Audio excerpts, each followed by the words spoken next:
Bonjour et bienvenue dans une nouvelle vidéo. Aujourd'hui, je viens vous parler de quelque chose de très personnel, dans le sens où je suis pas sûre qu'il y ait au moins une personne de mon entourage qui sache l'entièreté de l'histoire. Et j'avoue que j'ai un petit peu de mal à tourner cette vidéo parce que c'est la 5e fois que j'essaye là de la tourner à la suite.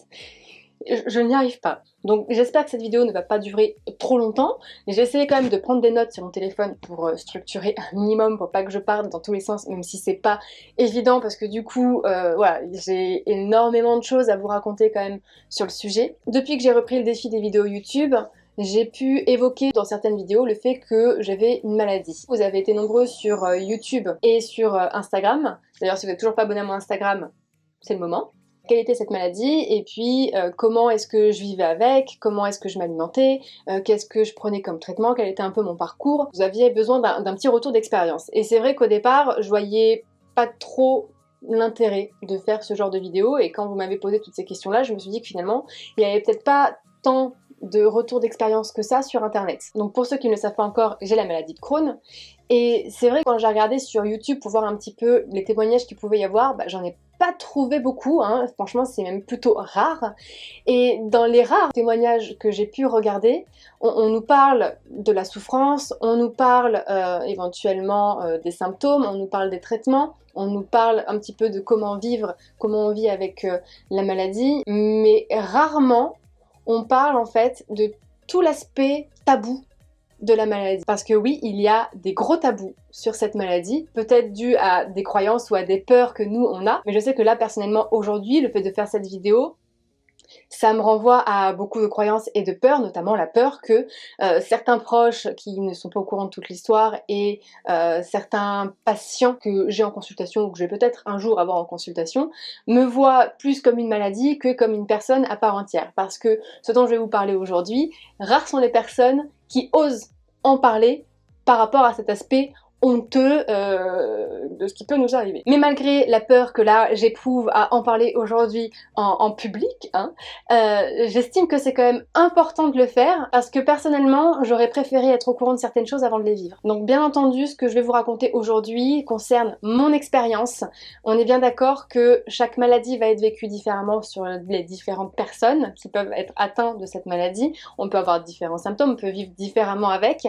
Il y a différents stades aussi de la maladie. Je vous ai mis aussi en barre d'infos d'autres témoignages que j'ai pu trouver sur internet et qui sont différents de ce que je vais pouvoir vous exprimer aujourd'hui, parce que je pense que c'est important que vous puissiez vous rendre compte que ce que je vais vous dire là dans cette vidéo, ce n'est pas ce qui risque de vous arriver forcément à vous si jamais vous avez cette maladie. Ça vous permettra de vous rendre compte que ça peut aussi se passer différemment. Donc je vous dresse un petit peu le contexte, je vous en avais un petit peu parlé dans la vidéo que j'avais fait sur comment est-ce que j'avais pris 10 kilos en voulant en perdre 2 avec un rééquilibrage alimentaire.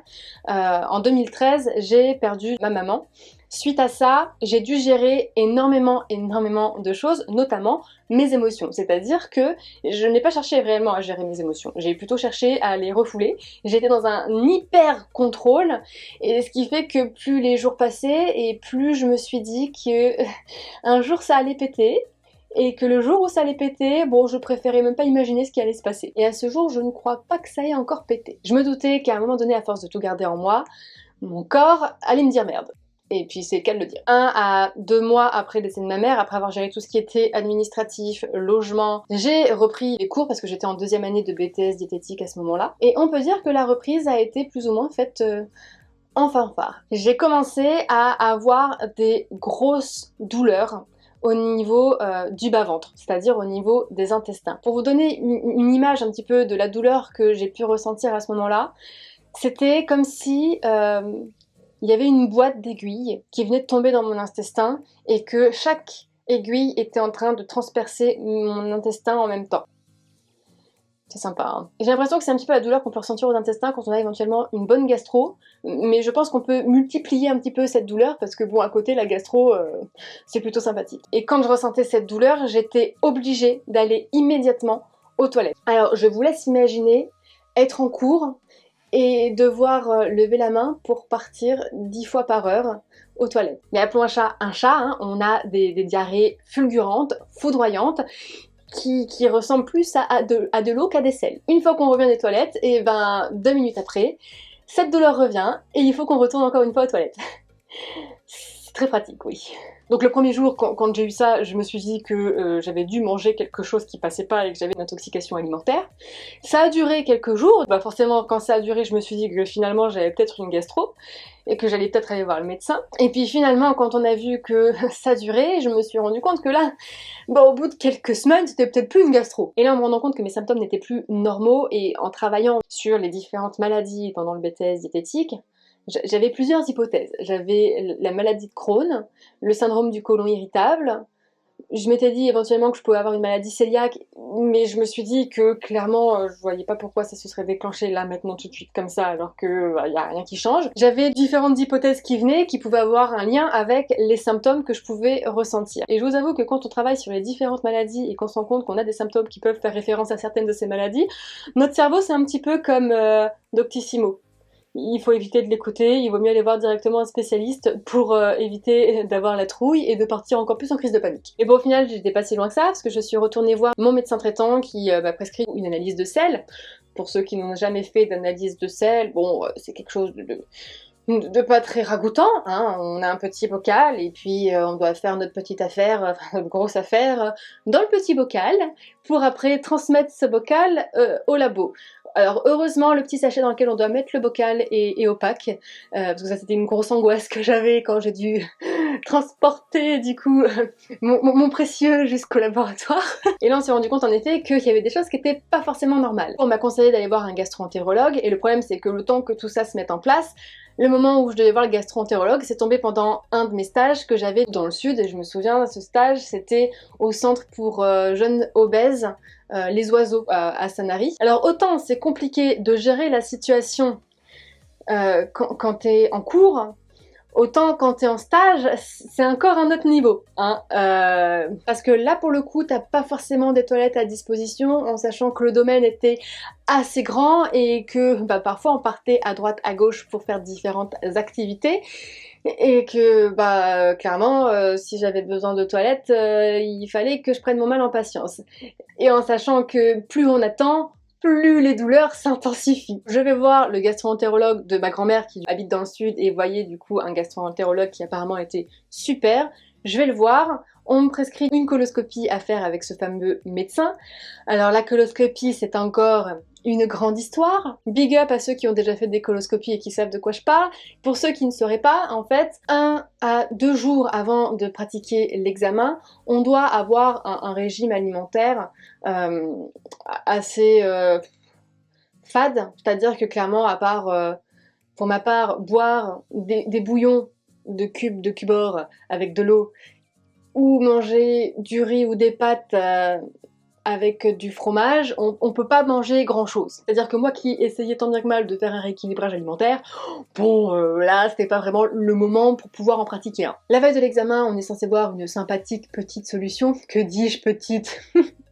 On doit boire au moins 2 litres d'eau qui est dégueulasse. Ah oui, on va pas se mentir, hein. Tout le monde pourra me dire oui mais maintenant il y a des goûts. Non, c'est dégueulasse. Et pour une personne qui a du mal déjà à boire 1 litre d'eau dans la journée, boire 2 litres d'eau de solution salée, plus 2 litres d'eau claire pour pouvoir nettoyer un petit peu tout ça, c'est un enfer. Oui, c'est un véritable enfer. Je pense que, honnêtement, pour moi, le plus dur dans cette préparation, c'est le fait de boire en masse, plus que de devoir aller aux toilettes. Oui, parce que quand on boit cette solution, dans la demi-heure qui suit, s'il y a quelqu'un qui toc en bas, il vaut mieux aller aux toilettes direct, hein, parce que en général, il vaut mieux pas faire confiance à son corps à ce moment-là. Et puis l'idéal, c'est quand même de prévoir l'ordi, le téléphone, des bouteilles d'eau à proximité, pourquoi pas du ravitaillement, hein, parce que bon, on est aux toilettes pour quelques heures, le temps que tout passe. Ah, je vous avais dit que je disais tout, hein, donc si déjà là,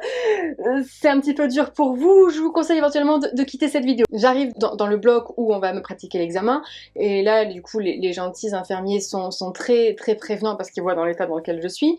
Ils me montrent un petit peu les tubes que on va m'insérer à différents endroits, ce que j'aurais peut-être préféré qu'on évite de faire, mais pourquoi pas, qui vont me mettre du coup dans la bouche pour me faire du coup une fibroscopie, et qui vont me mettre en bas pour me faire la coloscopie. Donc pour ceux qui ne seraient pas pour le bas, bien entendu, c'est dans l'anus. Le but de cet examen, c'était d'analyser un petit peu tout mon tube digestif pour voir s'il y avait un souci et où était le souci. L'examen se termine, on nous emmène en salle de réveil, et là, en salle de réveil, bon, t'es pas dans ton meilleur jour, hein, quand tu te réveilles, et là, il y a une personne qui vient nous voir pour nous demander si on a des gaz et si on a déjà expulsé ces gaz. Comment te dire que après tout ce que je viens de vivre comme péripéties avec la préparation de la coloscopie, plus mes crises de diarrhée foudroyantes, bon, si j'ai des gaz, je n'ai pas spécialement confiance à mon corps pour pouvoir les expulser. J'aimerais éviter une catastrophe. Mais ce qu'il faut savoir, c'est que tant qu'on n'a pas expulsé ces gaz, ben, le tube digestif, on n'est pas vraiment sûr qu'il ait repris un petit peu le fonctionnement, et on ne nous laisse pas sortir de l'hôpital tant que ces gaz ne sont pas expulsés. Donc tout ça demande une certaine maîtrise. Hein. Bref, toute cette session-là passe, je reprends un rendez-vous avec le gastro-entérologue pour qu'on puisse parler des résultats de l'examen, et là, le médecin m'annonce que il y a de très fortes chances, à 99%, que j'ai une maladie de Crohn. Donc qu'est-ce que c'est que la maladie de Crohn?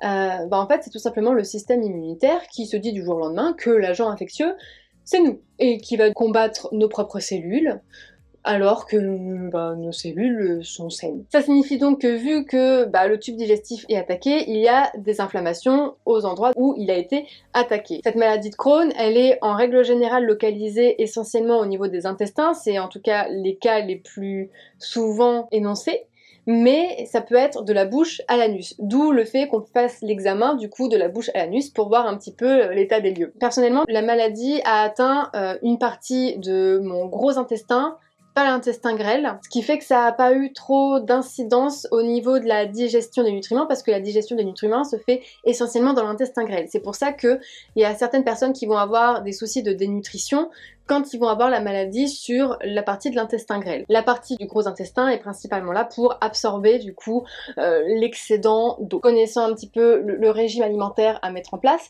je demande quand même au gastro-entérologue s'il y a des restrictions particulières au niveau de l'alimentation. Et là, grande surprise, le médecin me dit que non. Il faut savoir que la maladie fonctionne sous forme de crise, c'est-à-dire qu'il va y avoir des périodes où tout va bien aller, ça va être la période de rémission, et il va y avoir des périodes où on va être en crise et où du coup il va y avoir un pic au niveau de la maladie, et c'est là où on va pouvoir ressentir les douleurs, où on va pouvoir avoir des diarrhées ou ce genre de choses. Et si en rémission, c'est vrai qu'il n'y a pas forcément besoin d'avoir énormément de restrictions, il y a quand même des choses à éviter, notamment tout ce qui est café, cigarettes, alcool, épices. Je rajouterai la théine, même si je suis pas sûre à 100% de ce que je dis, mais quand moi j'ai eu cette maladie, bon, j'ai été dans l'hyper-restriction tellement j'ai eu la trouille d'avoir ces douleurs-là tout le reste de ma vie. Et après, tout dépend en fait des tolérances de chacun.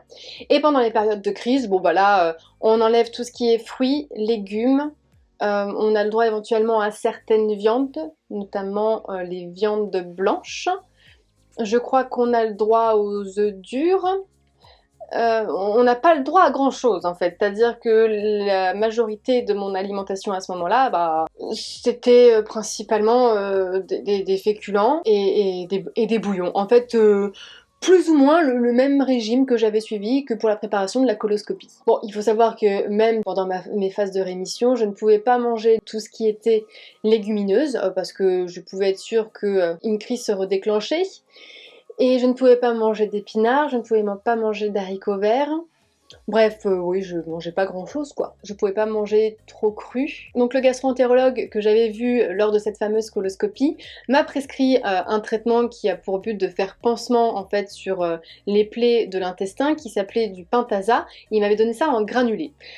Alors honnêtement je l'ai pas pris très longtemps parce que je devais du coup prendre le sachet de granulés, prendre de l'eau derrière, et en fait à peine les granulés avaient atteint le fond de ma bouche que je recrachais tout de manière instinctive. C'était un réflexe involontaire. Je pouvais pas prendre ce traitement là, j'ai dû lui redemander un autre traitement. Donc on avait pris du Pentasa toujours, mais en gélule.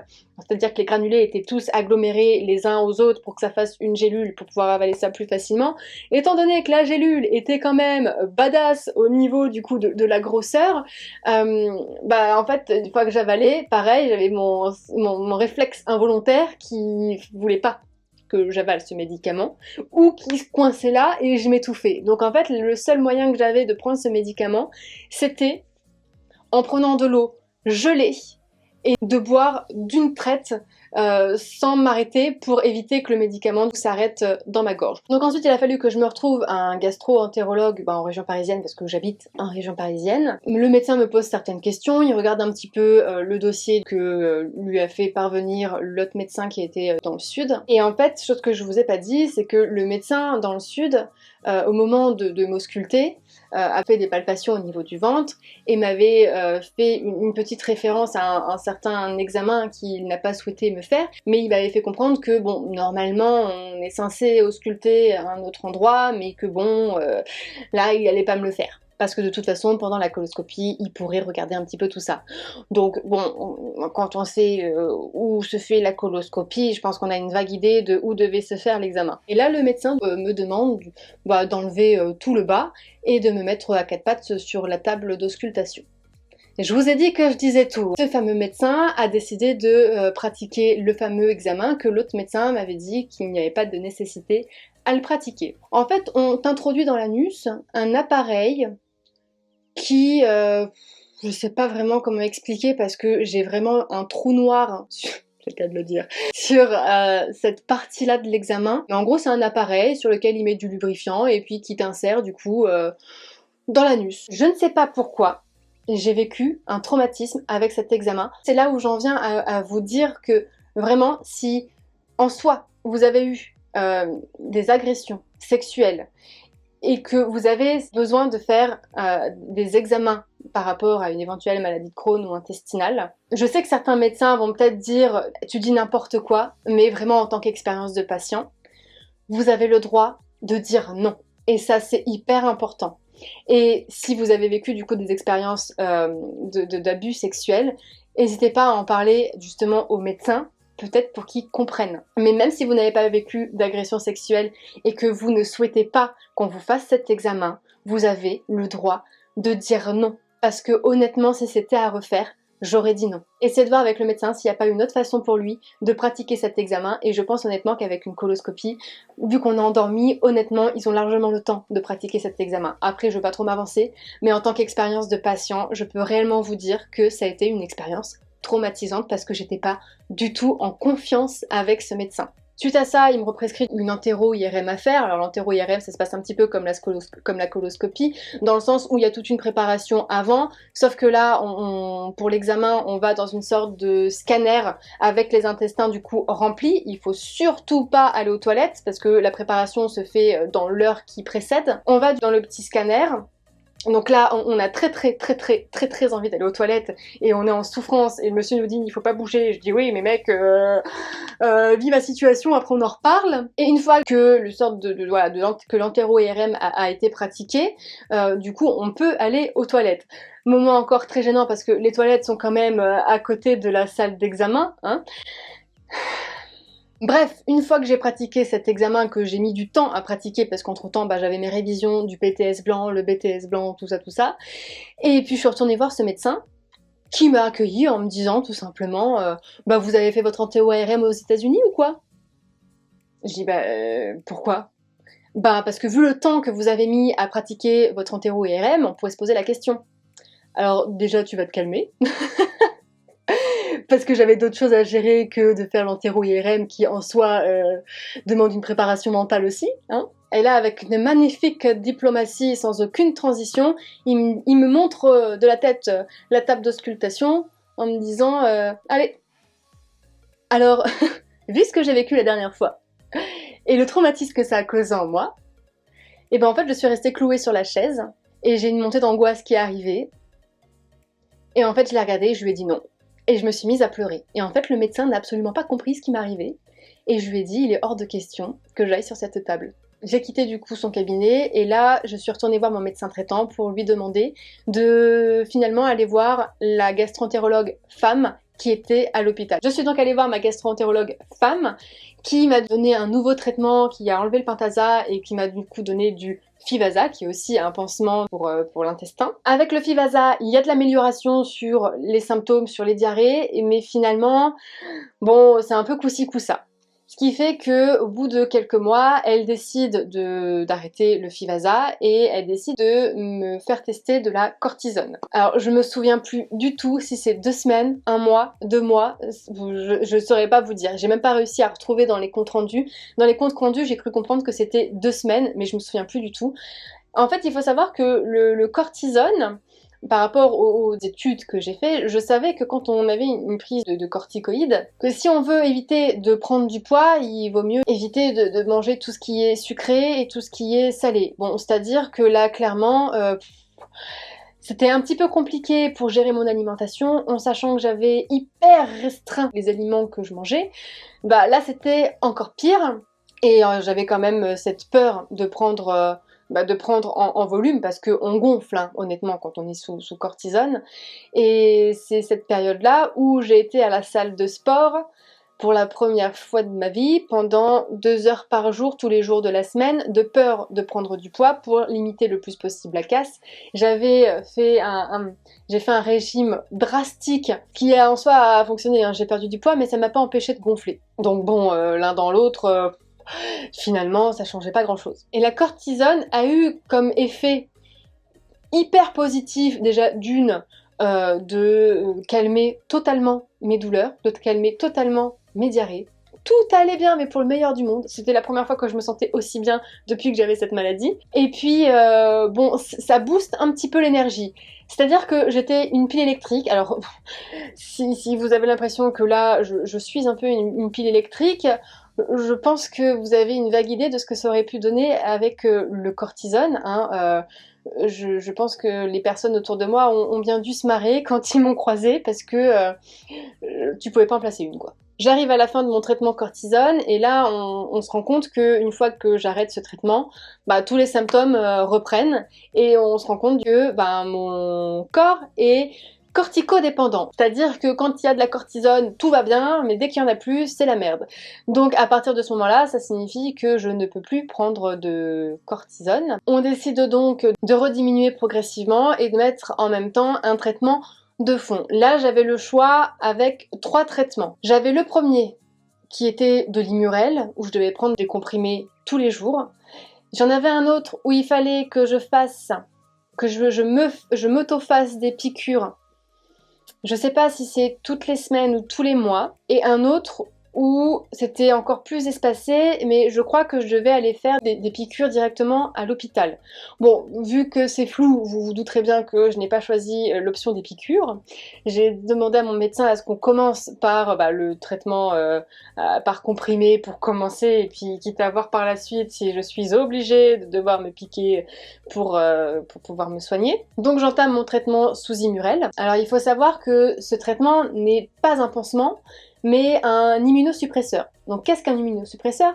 Ça signifie que le but de ce médicament est de défoncer notre système immunitaire qui est en train de lui-même nous défoncer. C'est-à-dire que lorsque l'on prend ce traitement, on est sensible à toutes les maladies qui traînent et qui peuvent croiser notre chemin. Donc j'ai dû enchaîner pas mal de vaccins suite à cette prise de traitement.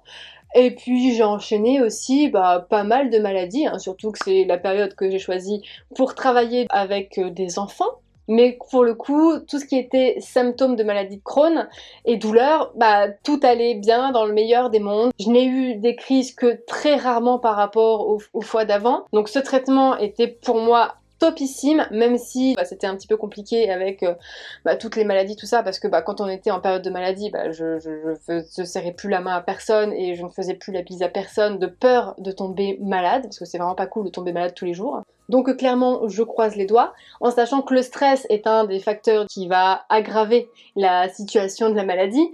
Donc vous vous doutez bien que mon but c'est de travailler au maximum sur ma gestion des émotions, sur mon stress, d'où le fait que je me suis mis à la sophrologie, à la méditation, à tout ce qui est spirituel, voilà, pour prendre le temps de m'apaiser, pour travailler sur tout ce qui est énergétique. Enfin voilà, j'ai fait pas mal de taf à côté pour pouvoir faire en sorte que la maladie puisse se calmer. Tu dis qu'il fallait juste maintenant que je fasse attention à pas trop me stresser, à me ménager un petit peu, et puis à faire attention aussi à certains aliments que je peux manger, en sachant que là, à l'heure actuelle, je mange quasiment de tout. Ce que j'ai fait, c'est que quand ça commençait à aller mieux, j'ai commencé à tester de nouveau certains aliments. J'ai testé des légumineuses. Alors les légumineuses, ça passe en petite quantité et à de rares occasions, c'est-à-dire qu'il vaut mieux éviter que je me mange un cassoulet tous les soirs. Et pareil pour les épinards, ça c'était vraiment les légumineuses et les épinards, les deux aliments que je ne pouvais plus du tout manger parce que j'avais des crises instantanément après en avoir mangé.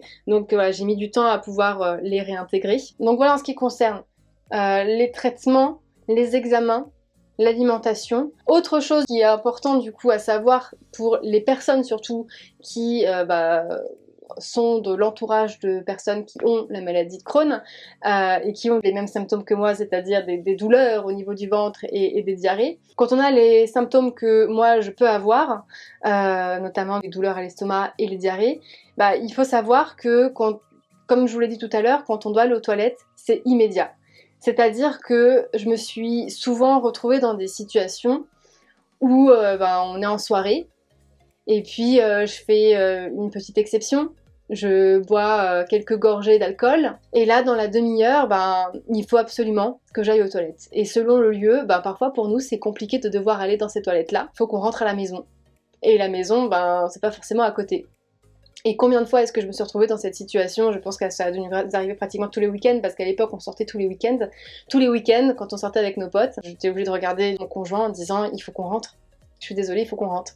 Et l'entourage ne comprend pas forcément, parce qu'on va pas oser dire je suis désolée, j'ai envie de chier, il faut que je rentre à la maison. Quand on va expliquer un petit peu le problème, et quand on va commencer à en parler un petit peu autour de soi, parce que les gens commencent à se demander pourquoi est-ce que vous rentrez à chaque fois super tôt, ça désociabilise, on va pas se mentir, ça désociabilise quand même un petit peu. Là les personnes vont dire pourquoi tu vas pas là? Pourquoi je vais pas là? Si je vais pas là, c'est qu'il y a des raisons, c'est parce que forcément quand on va aux toilettes, ça sent pas forcément la rose, je fais pas des paillettes, contrairement à ce qu'on aimerait faire croire. Donc quand on est dans un bar et qu'il y a 3 personnes qui attendent après nous pour aller aux toilettes, comment te dire que c'est pas forcément le meilleur endroit si t'as envie de pouvoir faire ton affaire tranquille. Et comme je vous le disais, parfois il n'y a pas de toilettes à proximité, et c'est la galère pour trouver des toilettes, et parfois il peut y avoir des cas catastrophes. Je sais par exemple que peu importe où on va réfléchir en fonction de est-ce qu'il y a des toilettes à proximité. Parce que quand on a vécu la situation où il y a des cas catastrophes, je peux te dire que tu fais attention à ce genre de choses. Tu fais tout ton emploi du temps en fonction des toilettes. Et on va aussi en profiter pour parler des gaz. Avoir des gaz quand on a une maladie de Crohn, on ressent aussi énormément de douleur. C'est-à-dire que la douleur ne va pas être aussi forte que lorsque l'on a ces symptômes de diarrhée. Par contre, si on se retient d'extérioriser les gaz, ça fait mal. Très mal. Ce qui fait que, forcément, dans l'idéal, on essaye le plus souvent d'expulser ces gaz. Alors oui, je sais, c'est pas glamour, mais je peux vous dire que c'est hyper important dans ces moments-là d'avoir un entourage et un conjoint compréhensif. Parce qu'on peut vite passer pour une grosse dégueulasse si la personne qui est en face de nous ne comprend pas du tout ce qu'on est en train de vivre. Donc si un jour vous êtes en soirée avec une personne qui a la maladie de Crohn et qu'elle vous dit qu'elle doit rentrer, c'est peut-être pas parce qu'elle ne passe pas un bon moment avec vous, mais c'est peut-être tout simplement parce qu'elle a besoin d'aller aux toilettes et qu'elle n'a pas forcément la possibilité, peut-être psychologique ou physique, de pouvoir aller aux toilettes à ce moment-là, dans le lieu dans lequel vous vous trouvez. Donc voilà pour la vidéo d'aujourd'hui. Je pense avoir abordé du coup tout ce que je voulais aborder avec vous. Si jamais il y a des questions que vous avez en plus que j'aurais peut-être pas abordées parce que j'ai zappé, parce que clairement je pense avoir dit déjà énormément de choses, là je vois pas ce que je pourrais rajouter de plus tout de suite maintenant. Si vous avez d'autres questions, n'hésitez pas à me les poser soit sous cette vidéo, soit sur Instagram, je vous remets mon Instagram ici, et si jamais je vois qu'il y a encore énormément de questions sur le sujet, je vous ferai une FAQ sur Instagram sur lesquelles je la mettrai du coup en story permanente pour que vous puissiez y avoir accès quand vous le souhaitez. Et puis si vous n'êtes toujours pas abonné, c'est le moment, n'hésitez pas à faire un tour sur la chaîne, peut-être qu'il y a des vidéos qui vous intéressent. En attendant, je vous dis à demain dans une nouvelle vidéo.